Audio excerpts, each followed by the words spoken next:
Garaagarummaa kiristaanummaa fi Iyyesuus gidduu jiru. Kiristaanummaan Waaqayyoon tokkoo fi sadiidha. Iyyesuus Waaqayyoon tokko qofaadha. Maarqos 12:29 ilaalladhaadha. Kiristaanummaan Iyyesuus Waaqayyoodha. Iyyesuus ani Waaqayyoo miti. Yohaannis 12:44 ilaalladhaadha. Kiristaanummaan Iyyesuus Waaqa hin qabu. Iyyesuus Waaqan hin qaba. Yohaannis 20:17 ilaalladhaadha. Kiristaanummaan Iyyesuus uumaa malee uumamaa miti.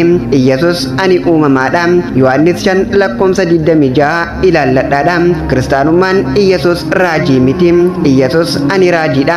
Maarqos 6:4 yookiin Maatiyos 13:57 ilaalladhaadha. Kiristaanummaan Iyyesuus kan argame malee ergamaa miti.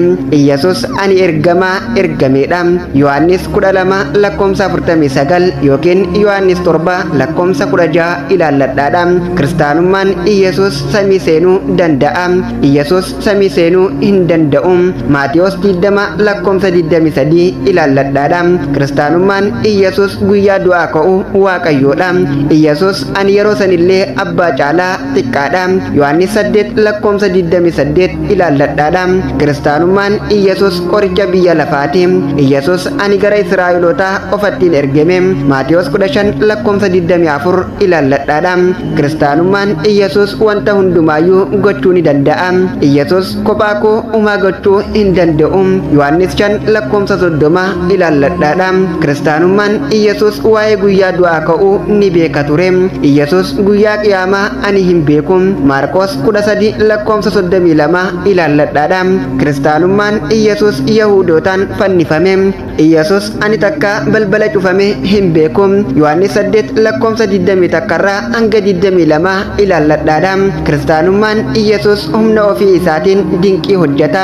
Iyyesuus fedhii waaqa kootiitiin dinqii nan hojjedha.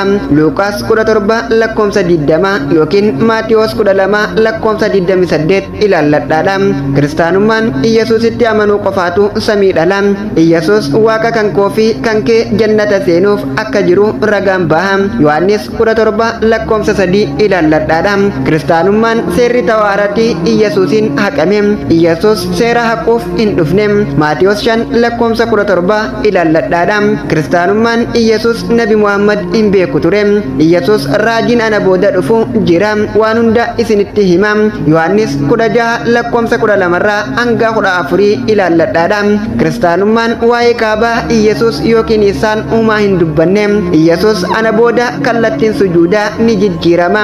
Yohaannis 14:16 hanga 21 dubbifadhaadha. Kiristaanummaan Iyyesuusin waaqeffachuu qabna.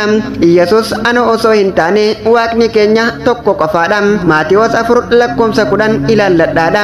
Kiristaanummaan waaqni keenya Iyyesuus ofumaaf dhufe. Iyyesuus fedhii waaqa kootiinin dhufe. Yohaannis 7:28 ilaalladhaadha.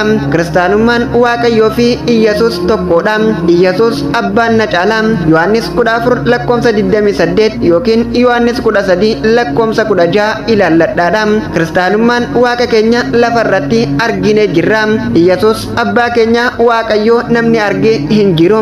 Yohaannis 5:37 yookiin Yohaannis 6:46 ilaalladhaadha. Ergaa kana qalbii dhugaa barbaaddu biraan ga'uuf sheer laayik gochuu hin dagatinaadha. Qopheessee kan isiniif dhiyeesse an Burqaashee Yuusufim galatoomam.